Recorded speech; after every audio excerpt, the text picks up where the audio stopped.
Benny was not like the other quokkas on Rottnest Island.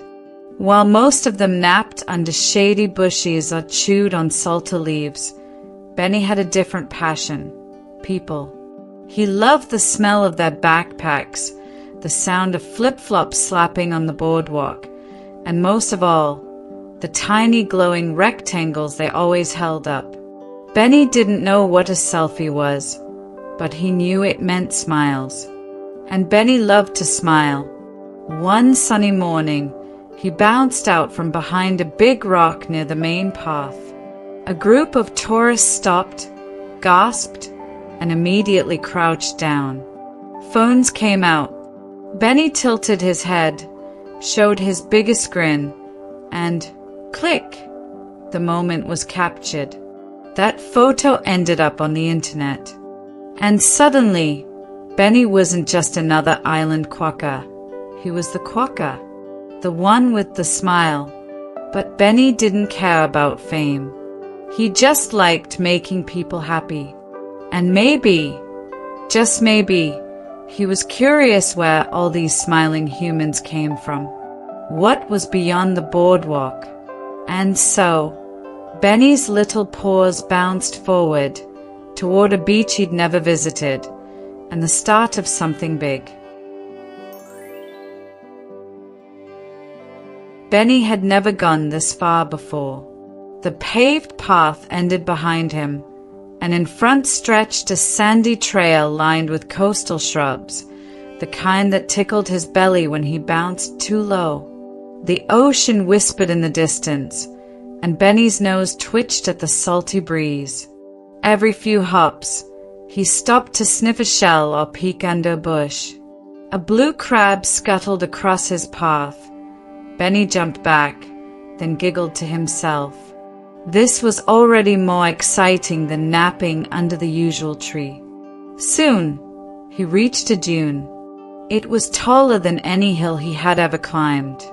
Benny looked up, narrowed his eyes, and smiled. "Let's go," he whispered, and up he bounced, one paw after the other, his little feet leaving zigzag prints in the sand. When he finally reached the top, Benny gasped.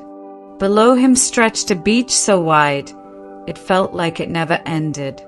The waves sparkled under the sun, and in the far corner, he spotted something shiny, maybe a bottle, maybe a shell, maybe something even better. His eyes sparkled. Adventure had just begun. Benny slid down the dune with little hops, sent spraying up behind his paws.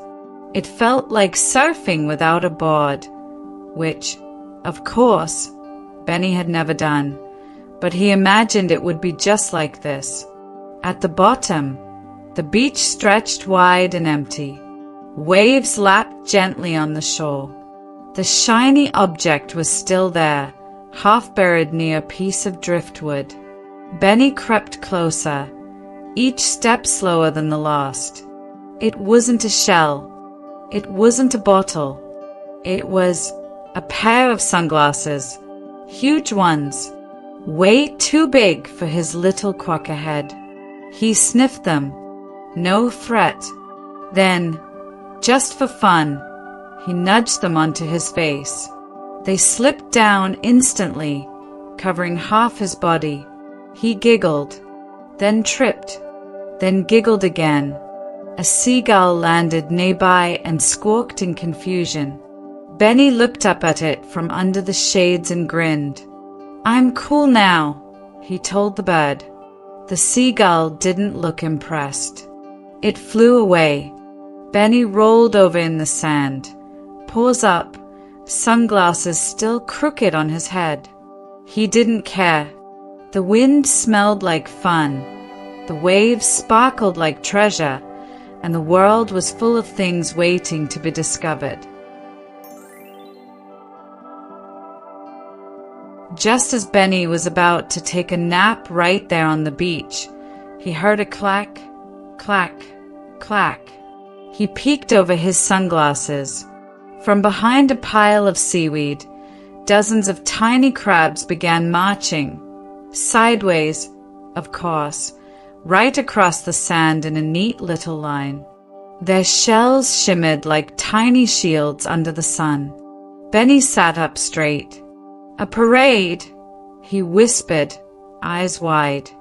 The crabs didn't notice him.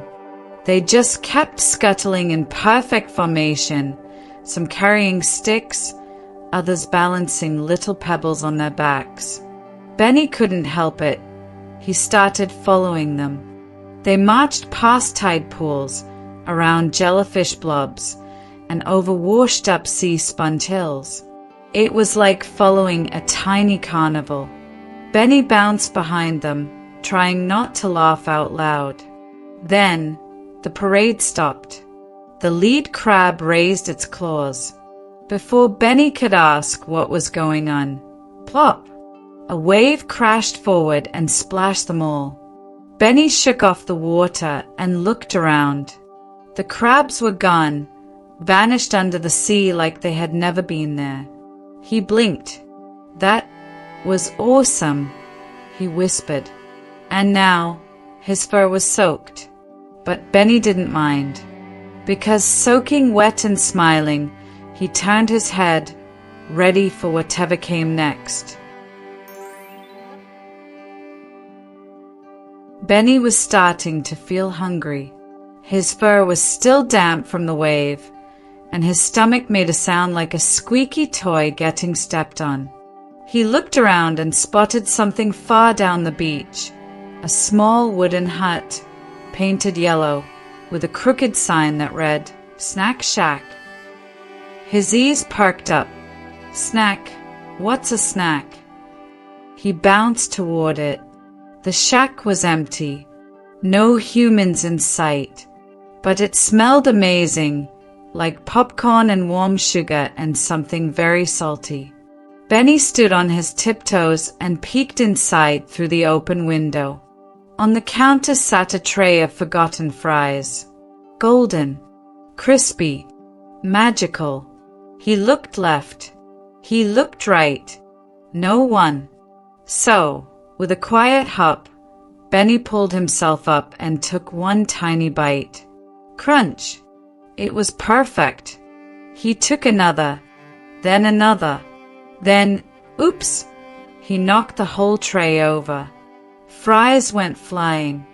At that exact moment, a pelican landed on the roof and stayed at him. Benny froze, a fry hanging from his mouth. The pelican opened its beak. Benny didn't wait to find out what came next. He grabbed 2 fries, tucked them under his arm like treasure, and bounced away laughing. The shack faded behind him, but the salty taste stayed on his tongue. He was full, he was happy, and he was ready for the next mystery. Benny's belly was happy, but his paws were itchy for more adventure. As he bounced along the beach with his stolen fries, he spotted something strange in the distance. Not a rock, not a crab, not even another bird.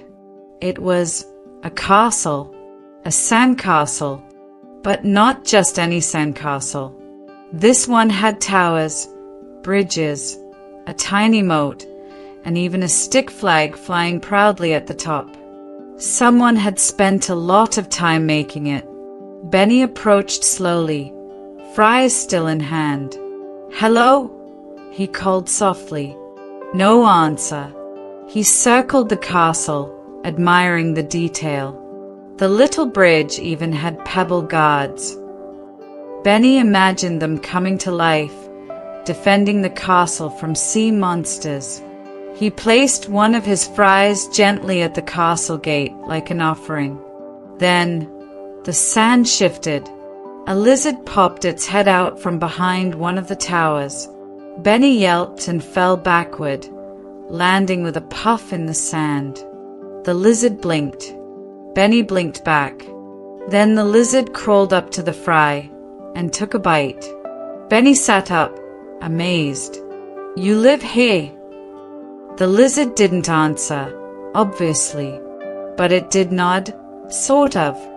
For the next few minutes, they just sat together, Benny and the lizard, watching the waves roll in beside their castle, two quiet kings of the beach. The sun was starting to dip, turning the sky soft orange. Benny felt calm, like his adventure was wrapping itself in a cozy blanket. But then he saw it, at the edge of the island, just beyond a trail of bushes and stones. A cliff. Not just any cliff. The bouncy cliff. That's what the older Quokkas called it. They said the wind at the top made your fur flutter and your ears dance. Benny had never seen it before, but now, with the golden light calling him, he had to go. He tiptoed through the bush trail, hopped over a sleepy snake.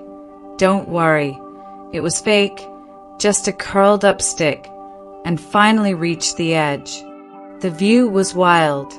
Ocean stretching forever, clouds glowing pink, seagulls looping in the wind below. Benny took a breath and stepped up onto the tallest rock. Whoosh! The breeze hit him like a hug. His fur rippled, his ears wobbled, and he smiled so big it made his whiskers tingle. Then, without meaning to, boing! The wind picked him up just enough to make him hop back slightly. It wasn't scary. It felt like the whole world gave him a gentle lift. He spread his little arms, let his fry fall, and closed his eyes. For a moment, Benny wasn't just a Quokka.